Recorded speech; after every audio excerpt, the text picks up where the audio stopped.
My name is Sue Oliva. I am a professional historian. I was educated at the University of Southern California and graduated in 1999 with a PhD in American history.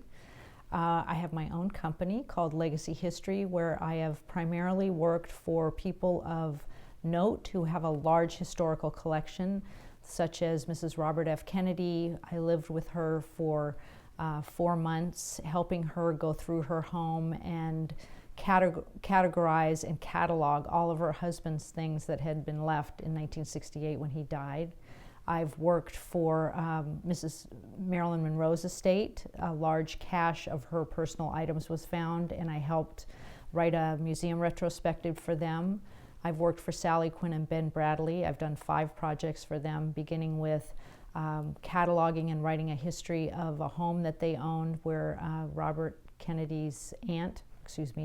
Jacqueline Kennedy's aunt lived, which was a fascinating story, and then wrote 4 family histories for them. So I've worked in very special projects in history up until this point.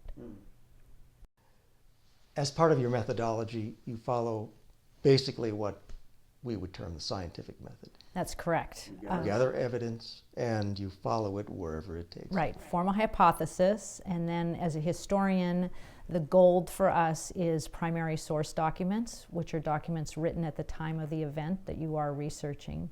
It's very important because those documents tell the story in a way that no other kind of document or even testimony can do unless it's from that period.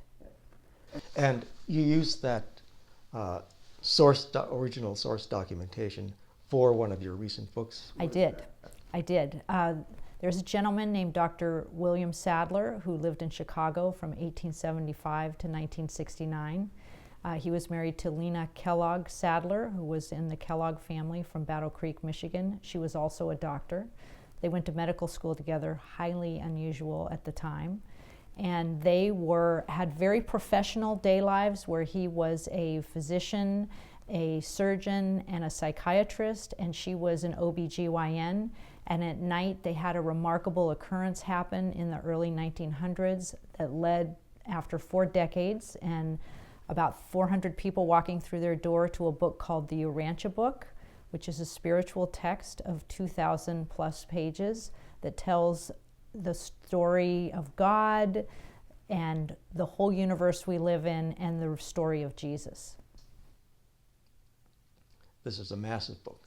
It's a giant book, yes. It's 2,000 plus pages. I believe that's it on your shelf. That is it. There's several copies here. How does the Urantia book match up with your personal and maybe pre-existing beliefs about the universe before you even got into it? Well, I was 17 when I found the Urantia book and had been a person that went to nursery school and church, not every Sunday, infrequently, but I understood the story of Jesus and considered myself a Christian. But the Urantia book is, if that is sort of a kindergarten level of understanding, the Urantia book is sort of the graduate school level of understanding of God and the universe that we live in. It's magnificent, and I don't think that there's any book that's ever been written that's even close. So what is the connection between the Kellogg family of Battle Creek, Michigan, and the Urantia book?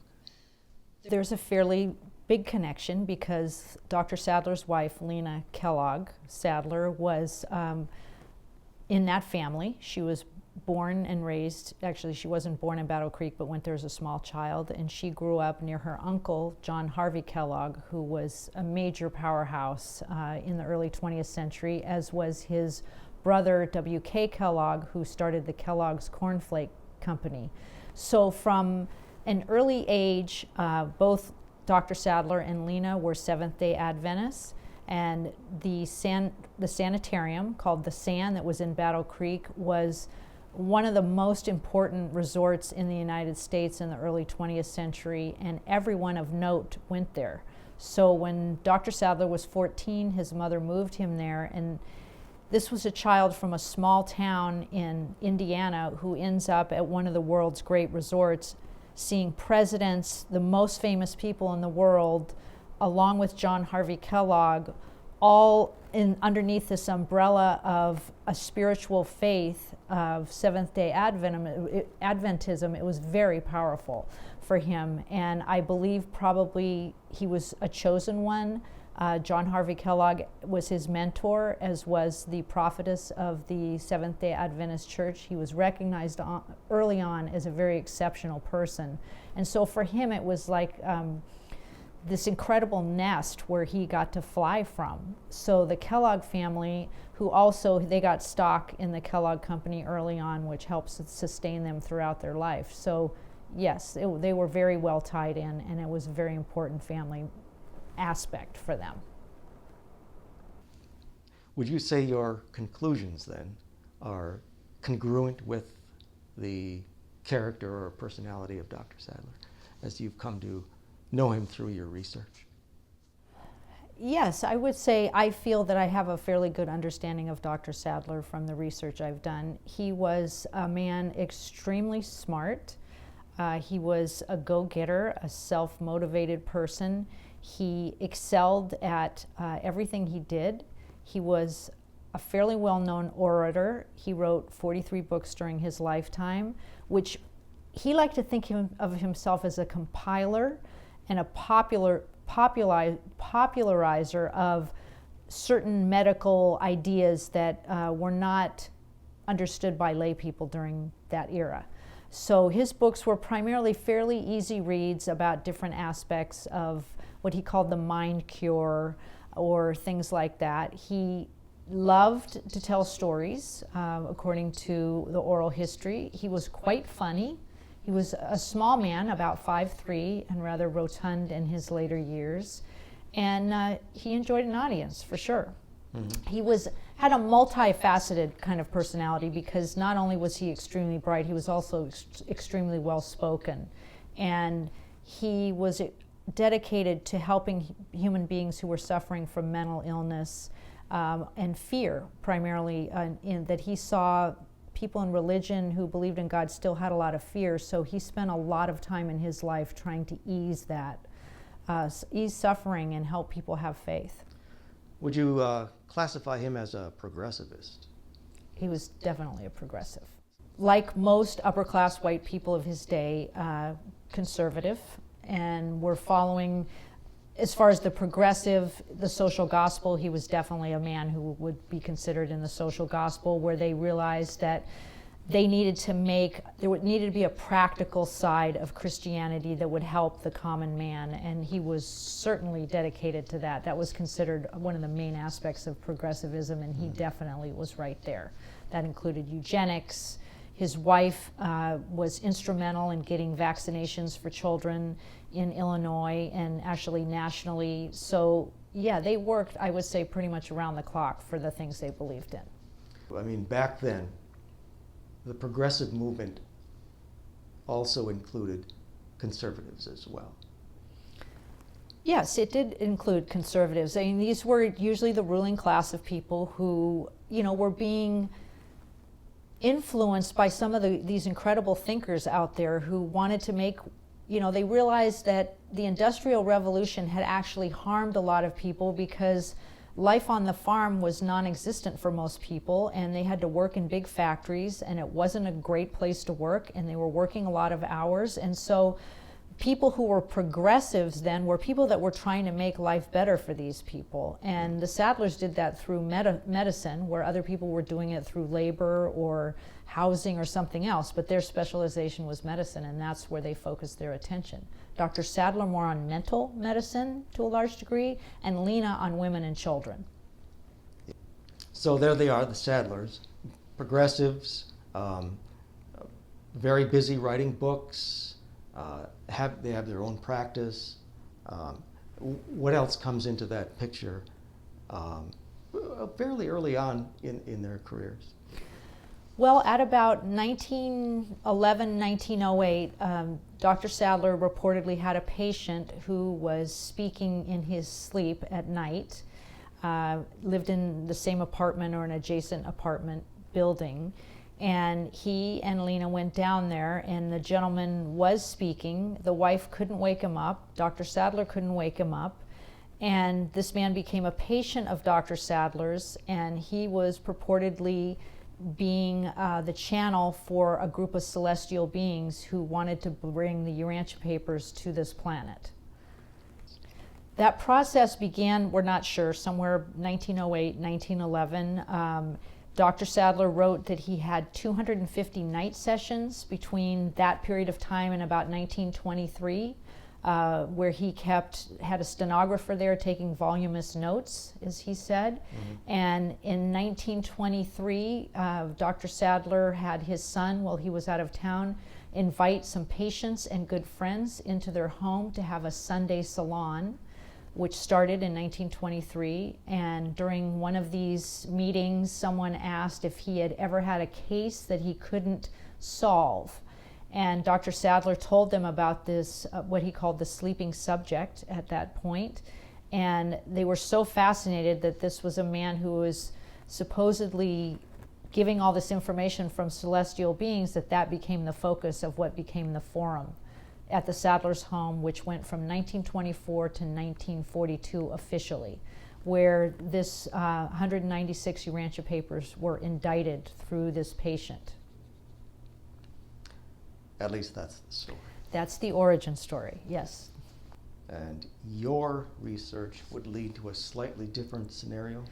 Yes, my research, when I began my research many years ago, I believed the origin story and was interested in finding out more about Dr. Sadler. He had burned all of his papers, and there really were only one very short diary and a much longer diary written at a much later time that talked about those years, those forum years.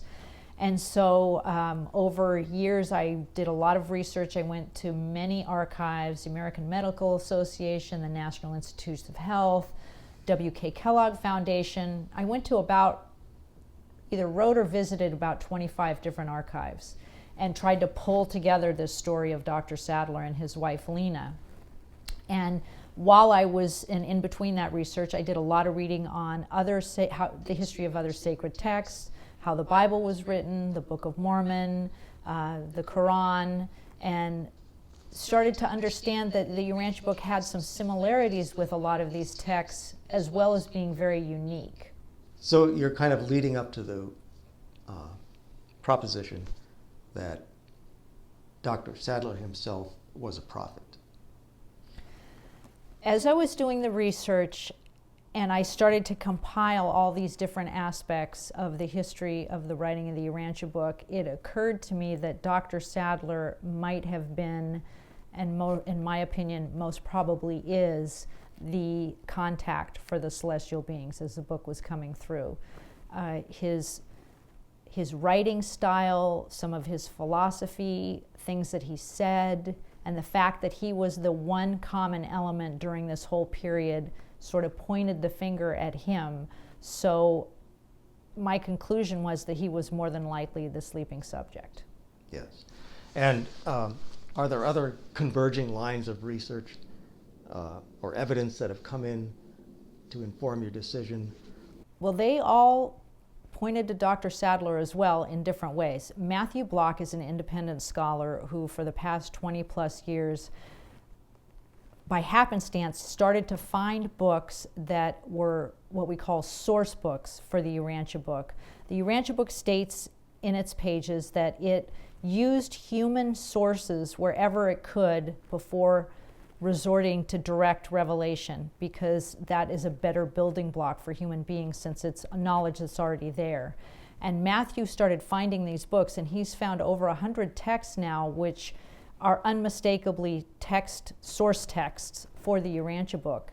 And Sadler's own writing style is similar, although it's sort of apples and oranges, but there's a similar style in the way that Dr. Sadler wrote his books and the Urantia book at a much more supreme level that points to being that Dr. Sadler in a higher mindset could have been putting pen to paper in being the person who was channeling the Urantia book. I also, one of the ways that we decide who the author of things are today is through a process called stylometrics, which was used to find who was the author of several of the Federalist Papers that we didn't know about. And I hired a couple different scholars to go through and compare Dr. Sadler's writings and many others to the Urantia book itself. And this had been done early on by a Urantia book reader, and then I had it done as well, and these were actually inconclusive, the stylometry. And Dr. Richard Bushman, Professor Emeritus at Columbia, said to me when I had a meeting with him that sacred texts can never be used as a comparison in a stylometric manner because they're compilations by their nature, and that just is not an accurate way to measure. So that didn't really point to Dr. Sadler, but with all the other evidence pointing to him, my conclusion was that it was him. The local focus of the revelators, whoever they might be, that they did it in English, they did it to white, upper middle class, educated people, and their source material was all written by the same sort of people within that time period. In other words, it's not a worldwide revelation. It's a U.S. middle of the country sort of revelation. I think that, yes, the Urantia book definitely is reflective of the times that it was written in, as far as the history, the philosophy, things like that. I think the spiritual aspects of the Urantia book are for the world. May not be exactly as they're presented in the Urantia book as far as the total, but I think that those ideas are universal. And part of what I was trying to do with my book is to help people understand something I learned, was that sacred texts are not history books, they're books of faith. And it helps if you separate the historical aspects of any of these texts to the spiritual aspects, which are eternal. And that gets confusing for people because a lot of people think, well, if X, Y, and Z isn't true, then this over here can't be true either. And it actually, that isn't the case, I believe. I think that spiritual truth is spiritual truth and facts are facts. I think they're apples and oranges. And I was hoping to explain that in my book, that people could understand that. There are people that believe that it has to be an inviolate text to be valuable, and I think that's not correct. The text of the Urantia book can be absorbed in all its spirituality, for all its worth, even with the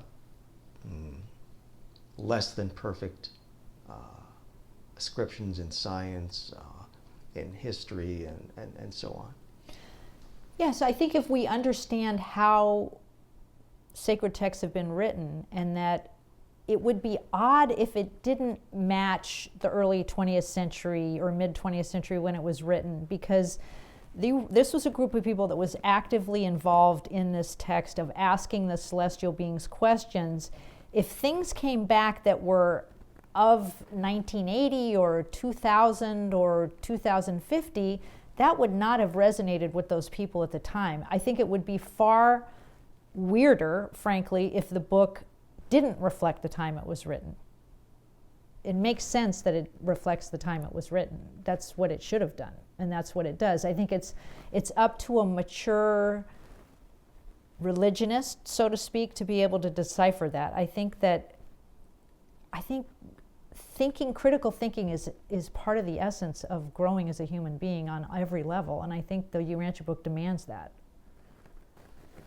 Nobody outside of the contact commissioners ever witnessed the sleeping subject.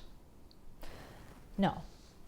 The contact commission was Dr. Sadler, Lena Sadler, Christy Christensen, who was a close friend, who was a bank examiner in Chicago, and the Kellogg's, which was Lena's sister Anna and her husband Wilfred, who were cousins. They were both Kellogg's and married.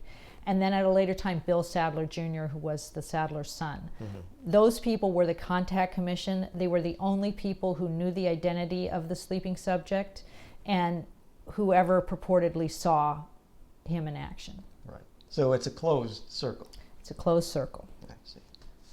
There's no official history. There's no official history, put it that Right, way. there isn't. And there won't be, unless we find a diary somewhere or it's a film or something happens that we find out. The Urantia book's history follows that of other sacred texts, where there's a supernatural origin story that is later scholars find out is not true. That the myth is part of the power and the mystery of bringing people into the work. There are people that love that kind of thing, that really love a supernatural origin, of which the Urantia book is full of supernatural extraterrestrial beings, Yes. but it's presented in a much different way.